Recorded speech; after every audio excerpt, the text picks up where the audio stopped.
Olá, meus amigos, que Jesus nos abençoe, fortaleça e ampare sempre.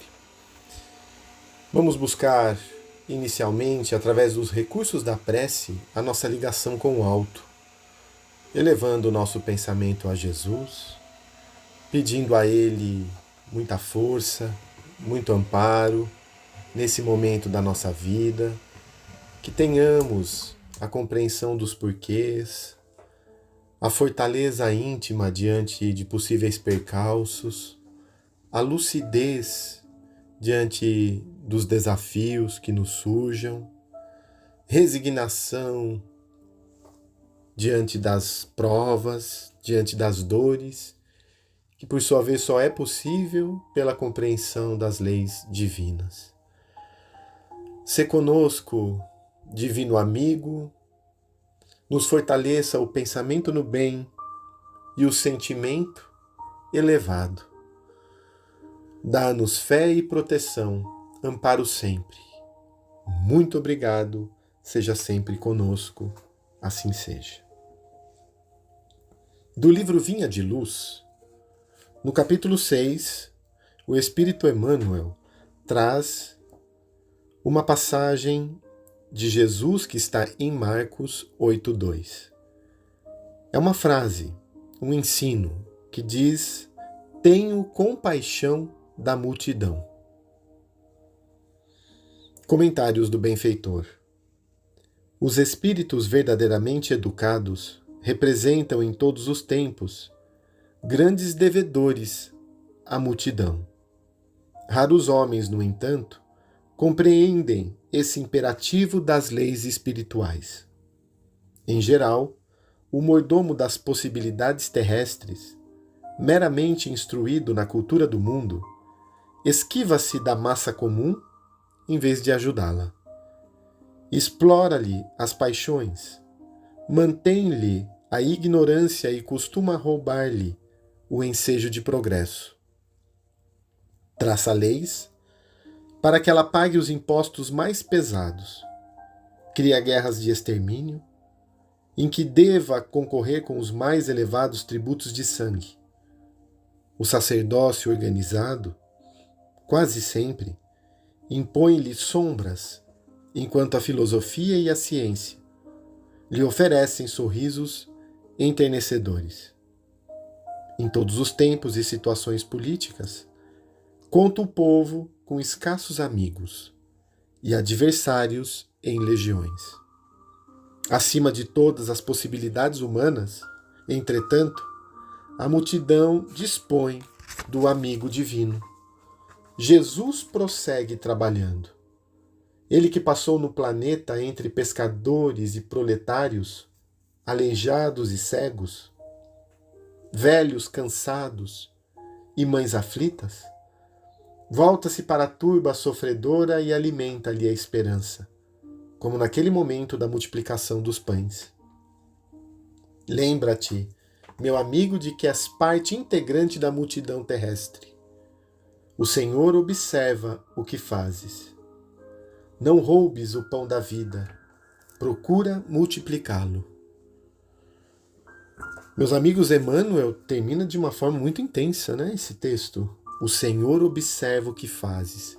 Jesus observa o que nós estamos fazendo, o que nós estamos sentindo, as oportunidades que estamos tendo, como delas estamos dando conta. Vejam como o cenário atual do mundo diz muito a respeito desse texto. Quando observamos governos tiranos, guerras de extermínio, exploração das massas,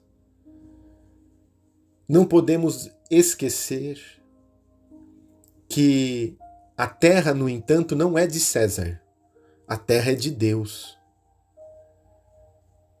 E como conseguimos trabalhar e viver nesse mundo sentindo Deus em nossa intimidade, não sendo indiferentes com a dor do próximo, não sendo indiferentes quando podemos ser úteis à situação daqueles que estão ao nosso lado. E ao nosso lado, de forma mais próxima ou um pouco mais distante. Lembremos que o homem de bem, ele não perde a oportunidade de fazer o bem. É algo atual, as chuvas que estão acontecendo no litoral norte de São Paulo, e percebemos muitas pessoas engajadas para envio de materiais, de água potável, de recursos.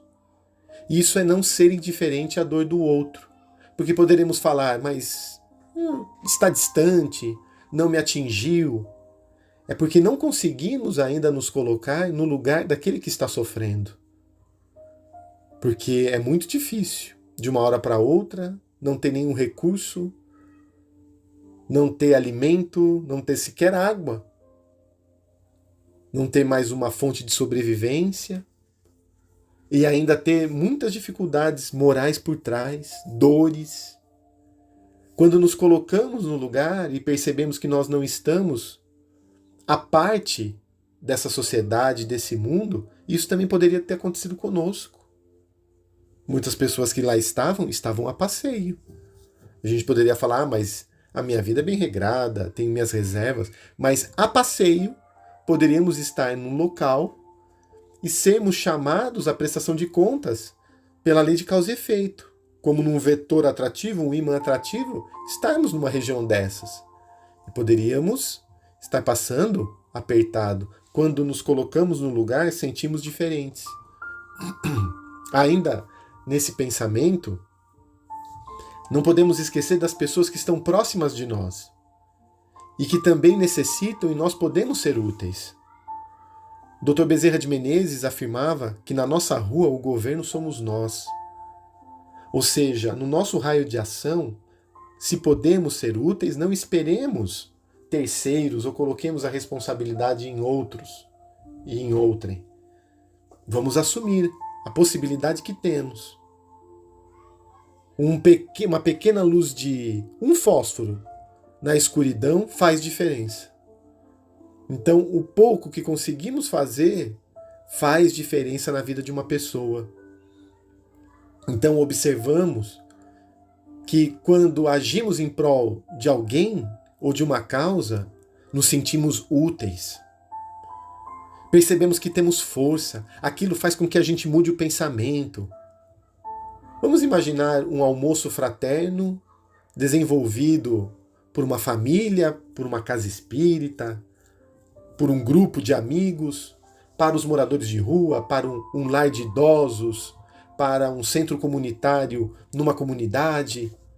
Só o fato de começarmos a pensar o que vamos fazer, quem que vai participar, como vamos desenvolver ali os insumos, quem vai comprar o quê, que hora vamos chegar, a união daquele momento, isso vai fazer com que a nossa mente esteja ocupada com coisas boas. E não fiquemos com mente vazia, que é a forja do demônio, conforme o dito popular. A nossa mente se preenche com ações no bem e abrimos campo para recebermos a inspiração do alto por nossa vez. Então, uma causa nobre, ela possibilita inúmeras aberturas e processos de cura para nós, porque mobilizamos energias que estavam ali dormentes, adormecidas por muito tempo.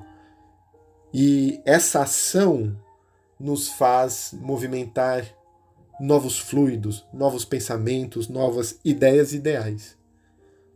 Além disso, aqueles que estão próximos de nós. Porque muitas vezes nos ocupamos também daqueles que estão distantes, mas não temos olhos para ver as misérias físicas e morais daqueles que estão à nossa volta. Dentro do mesmo lar, talvez, na figura de pai, de mãe, de filho, de irmão, de esposo, de esposa, precisando de algo e nós podendo, por nossa vez, auxiliar. Seja utilizando o nosso tempo ou recursos, até materiais. O tempo sendo prestativo, nos dispondo a auxiliar, esse, aquele. Isso no campo da matéria. Agora vamos pensar no campo do espírito. Quanta ajuda nós poderemos dar à massa, ao próximo e ao próximo mais próximo. O pensamento, a vibração, aqueles que estão enfermos, o projeto no bem, diante de todo aquele que nos ouve, que entra em relação conosco, levando de nós algo positivo. É uma semente que também estamos plantando, uma semente positiva. Sermos úteis, ouvirmos alguém em desespero, alguém em amargor, alguém com dificuldade, que nos procura, que nos pede um socorro. E quantas pessoas chegam até nós, não imaginamos, mas há muitos vínculos, porque ninguém cruza o nosso caminho sem uma razão de ser. Ninguém passa pela nossa vida sem nenhum tipo de vínculo anterior. Há um motivo, há uma razão de ser para aquele instante. Então que se tenha uma boa experiência naquela hora, para que o registro fique positivo, que superemos antipatias, convertendo-as em simpatias, em digno respeito, um pelo outro. E aí vamos percebendo que estamos agindo no bem. Não estamos indiferentes ou explorando a multidão, independente do cargo que tenhamos, independente da posição em que nos encontremos, em meio à família, em meio àquele grupo, àquela comunidade. Lembremos, Jesus prossegue trabalhando, e ele já afirmava: meu Pai trabalha sempre, eu trabalho também. Jesus trabalha no bem incessantemente, então ele é uma fonte de inspiração. Sintonizemos com ele, porque o Senhor observa o que fazes. Se pensarmos no dia de hoje, qual foi o bem que eu fiz? Qual foi a minha contribuição na obra do Cristo? No meu meio, junto àqueles que trabalham comigo, junto àqueles que convivem comigo. O que eu fiz de positivo, materialmente e espiritualmente? E mesmo que seja materialmente, como eu fiz o ato material? Eu santifiquei a minha ação material? Porque uma coisa é dar, entregar algo, a outra é sentir o momento de se entregar, de se ofertar e de se dar algo. Como eu estou agindo? Tudo isso está diretamente ligado com a nossa realidade interior. Então vamos pedir forças a Jesus para que nos ampare nessa intenção de sermos úteis. Úteis ao próximo, úteis à vida. E assim tornarmos a nossa passagem pela Terra um símbolo de serviço no bem e de luz. Ok, meus amigos? Vamos então mentalizar Jesus como uma forte luz iluminando os nossos lares, os nossos entes queridos, a nossa água, depositando nela os recursos que mais precisamos para o nosso bem-estar, envolvendo aqueles que estão enfermos, hospitalizados, acamados, aqueles que se encontram nos lares de idosos, nas clínicas de recuperação à droga, nas creches, nos orfanatos, nas casas transitórias, nas ruas, ou que estão com um pensamento enfermo, depressivos, tristes, abatidos, com desgosto pela vida, com ideias suicidas. Que essa luz ilumine essas mentes, abrindo as possibilidades de ventura e a possibilidade de sermos úteis. E dessa forma, envolvendo agora cada um de nós, que essa luz sobre nós se instale, iluminando-nos da cabeça aos pés, célula a célula, ofertando-nos vitalidade, saúde em abundância, que essa luz nos ilumine, mantendo-nos com fé, força e coragem pela vida. Muito obrigado, Jesus, pela oportunidade desse momento e dessa hora na Terra. Sê sempre a nossa divina inspiração. Muito obrigado, assim seja.